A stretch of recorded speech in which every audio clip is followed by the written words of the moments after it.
Kylian Mbappé va devenir la pierre angulaire du projet du Real Madrid la saison prochaine sous Xabi Alonso. On va voir tout ça dans cette vidéo. Salut à tous, c'est Gassé Azial. Aujourd'hui, on se retrouve pour une nouvelle vidéo sur l'actualité du Real Madrid avec comme grosse information principale, un petit peu dans la lignée des informations qu'on a sorties sur la chaîne ces derniers temps, enfin en tout cas dont on a parlé sur la chaîne ces derniers temps, avec notamment une vidéo qui était sortie samedi si je ne me trompe pas, où je vous expliquais que Mbappé, c'était dans les petits tuyaux, que le Real Madrid allait tout faire pour en faire le numéro 1 justement l'année prochaine de manière officielle, que Vinicius, Bellingham, etc. allaient être relégués à un rôle secondaire, à un rôle de lieutenant entre guillemets, même si j'aime pas forcément ce terme.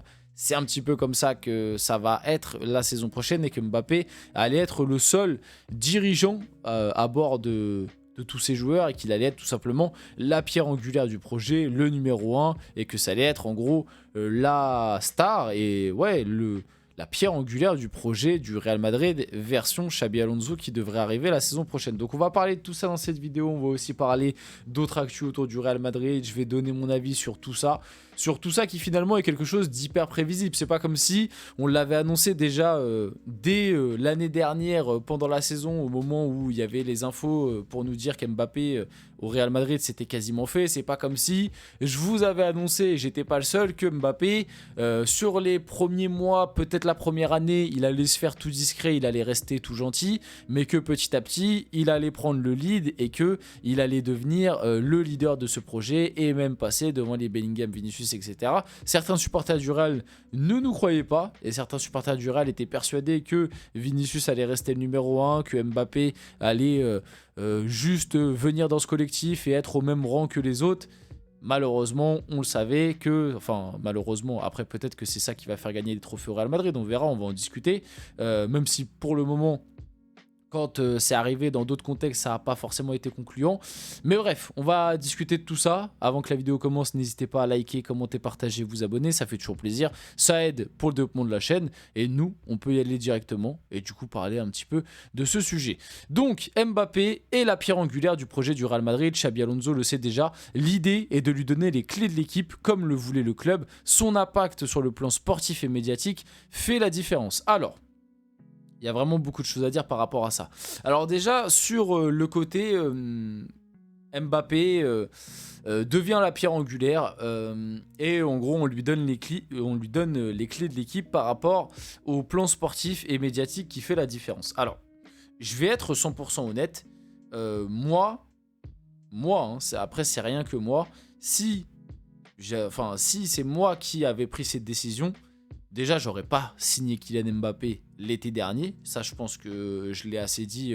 Pour moi, l'été dernier, quand t'es le Real Madrid, que t'as l'effectif que t'as, tu n'avais pas besoin de Kylian Mbappé. En tout cas, pas besoin en priorité. Pour moi, il y avait d'autres postes et la saison nous l'a montré, notamment au milieu de terrain et derrière, où tu avais besoin de recrutement, tout simplement. Et tu n'avais pas besoin de donner 150 millions de primes à la signature à Mbappé, plus le plus gros salaire du club, sachant que il t'avait fait, entre guillemets, il te l'avait fait un peu à l'envers 2 ans plus tôt. Même si bon, c'est avec le contexte qu'on sait, etc. Au final, la prolongation au PSG, on sait pourquoi elle était, etc. On en a assez parlé. D'ailleurs, je lui en veux toujours un peu pour ça aussi, lui, personnellement, parce que je trouve que dans cette histoire, on tape beaucoup sur le PSG à raison, parce que le PSG a fait n'importe quoi, il faut le dire. Mais je trouve qu'on tape pas assez sur lui qui a fait passer ses intérêts financiers par rapport aux sportifs, lui qui nous a expliqué depuis des années que le principal c'était le football, c'était le terrain, etc. Au final, on se rend bien compte qu'il a quand même prolongé au PSG uniquement pour le financier. Mais bref.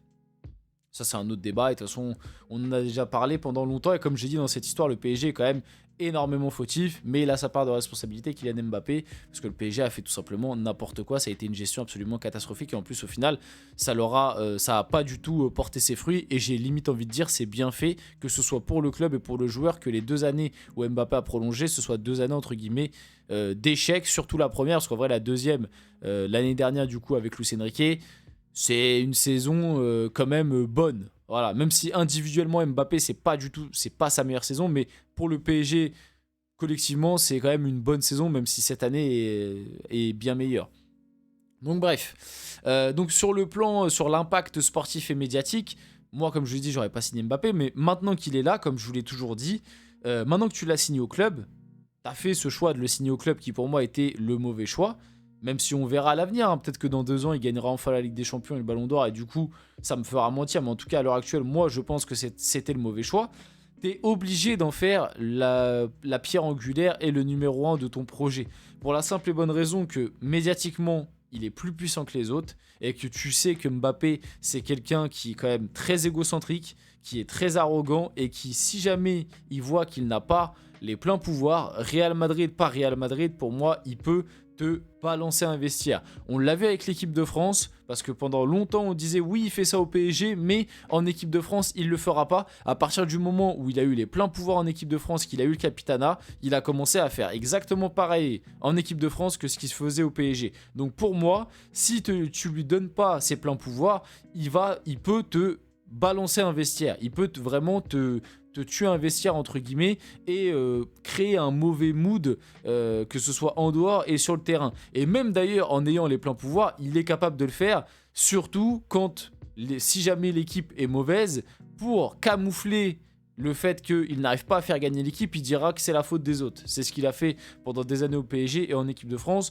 On rappelle, il n'y a pas si longtemps que ça, c'était à l'Euro, hein, où il fait un Euro catastrophique, et en gros, indirectement, il expliquait que c'est parce qu'il recevait pas de bons ballons, parce que Paul Pogba avait pris sa retraite, enfin était pas sélectionné, pardon. Donc l'air de dire, ouais je suis mauvais, mais aussi c'est parce que les autres derrière moi, ils sont nuls. C'était vraiment ce que ça voulait dire. Mais bref, on connaît le personnage à force. Donc par rapport à ça, ok. Sur le plan sportif, c'est vrai que cette année, bah, factuellement, c'est le meilleur buteur du club et de loin. C'est le plus décisif et de loin. Et donc, par rapport à ça, il s'est donné le droit de prendre ce rôle-là. Surtout qu'on le voit à côté, Vinicius fait pas une bonne saison. Rodrigo, qui a eu un très bon passage ces derniers temps, c'est moins flamboyant. Et moi, j'ai bien peur que Rodrigo quitte le club. Et Bellingham, il est quand même dans un rôle un peu plus reculé, différent, plus dans la création que dans la finition cette saison. Et du coup, bah, ça fait moins parler. Parce qu'on l'a vu, hein, l'année dernière, Bellingham, on en parlait énormément. Pourquoi? Parce qu'il marquait des buts. Cette année, Bellingham, bizarrement, on en parle moins. Pourquoi? Parce que bah, il marque moins. Alors qu'en vrai, moi, je trouve que dans le jeu, il reste quand même capital pour cette équipe du Real. Mais on peut aussi dire que cette saison, si les 3 noms que je viens de citer, Bellingham, Rodrigo et Vinicius, sont moins bons, c'est peut-être aussi parce que Mbappé a un peu chamboulé l'équilibre de ces 3-là. Parce que l'année dernière, ces 3-là étaient individuellement tous plus performants que cette année avec l'arrivée de Mbappé. Et vous n'allez pas me faire croire que c'est juste le départ de Toni Kroos qui a fait que les 3 n'arrivaient même plus à se trouver sur le terrain. Moi, je pense aussi que c'est parce qu'il y a un mec qui est arrivé dans cette équipe qui a un peu chamboulé tout ça. Et encore une fois, je dis pas que c'est de la faute de Mbappé particulièrement, mais l'ajout d'Mbappé dans cet effectif a un peu déséquilibré le tout. Vous avez compris. En fait, c'est comme si dans un plat, tu mets trop de sel. Au bout d'un moment, quand tu mets trop de joueurs individualistes, trop de joueurs qui veulent avoir le ballon d'or, bah, le plat, il est trop salé et du coup, il devient immangeable et tu le jettes. Bah, c'est un peu ce qui s'est passé avec cette saison du côté du Real Madrid. Ce Real Madrid était immangeable et du coup, c'est une saison à jeter. Franchement, la comparaison que j'ai fait est pas mal, alors que c'était pas travaillé, les gars. C'est de l'impro. Donc bref. Donc l'année prochaine, Mbappé, pierre angulaire du projet. On va voir ce que ça va donner. Xabi Alonso est au courant. Bon, s'il est au courant, il a dû valider. Alors moi, le truc qui m'inquiète, c'est que l'idée de lui donner les clés de l'équipe, à chaque fois qu'Mbappé il a eu les clés de l'équipe avec l'équipe de France ou avec le PSG, ça a toujours été des échecs, ça a toujours été des flops. Au PSG, à partir du moment où il a eu les clés de l'équipe, le PSG a jamais été aussi nul. On va pas se mentir, le PSG donc le PSG de Galtier quoi. Et l'année dernière, sur les 6 premiers mois après, il les a moins eu, mais surtout le PSG de Galtier en fait, où il a eu les clés de l'équipe et c'était du n'importe quoi. Et en équipe de France, depuis la Coupe du Monde 2022, où il a réellement les clés de l'équipe à lui tout seul, parce que pour moi, avant Coupe du Monde 2022, t'avais quand même encore Griezmann, où ça se partageait un peu les clés, même si, on va dire qu'Mbappé avait plus les clés, mais Griezmann avait encore un peu de clés, et puis t'avais encore à des moments, du Paul Pogba qui traînait pas loin, voilà, t'avais encore d'autres individualités qui prenaient un petit peu les clés, mais c'est vrai qu'Mbappé avait le gros trousseau, quoi. Mais là, depuis la Coupe du Monde 2022, il a les clés pour lui tout seul, et on le voit bien, l'équipe de France est quand même moins performante qu'avant. Donc bon, à voir ce que ça va donner désormais avec le Real Madrid. On passe un peu à la suite. Ça, c'est un peu côté positif quand même côté Mbappé. C'est ce qu'on expliquait juste avant, du pourquoi aussi, statistiquement, le Real a envie de lui donner, on va dire, les clés de l'équipe et être la pierre angulaire, c'est que statistiquement, il a égalé Cristiano Ronaldo en termes de goal assist pour sa première saison. Après, bon, il y a quand même 20 matchs en plus, enfin 19 matchs en plus. Faut prendre ça dans la balance. Hein. Pour moi, il n'a pas égalé. Enfin, il l'a égalé. Il a 41 comme Ronaldo, mais il a fait 19 matchs en plus. Donc, est-ce qu'il a vraiment égalé? Je sais pas. Faut pas oublier qu'Mbappé, cette saison, du coup, doublé face au Celta Vigo. On a fait le débrief. Qu'il est à 36 buts, 6 passes D en 52 matchs. Ce qui est quand même pas mal pour une première saison réelle. Et en plus, dans le contexte qu'on connaît. Et qu'il a quand même été élu 12 fois homme du match cette saison. On finit la vidéo là-dessus, j'espère que cette vidéo vous a plu, si c'est le cas n'hésitez pas à liker, commenter, partager et vous abonner les gars, c'était Azial, on se retrouve très rapidement pour une prochaine vidéo.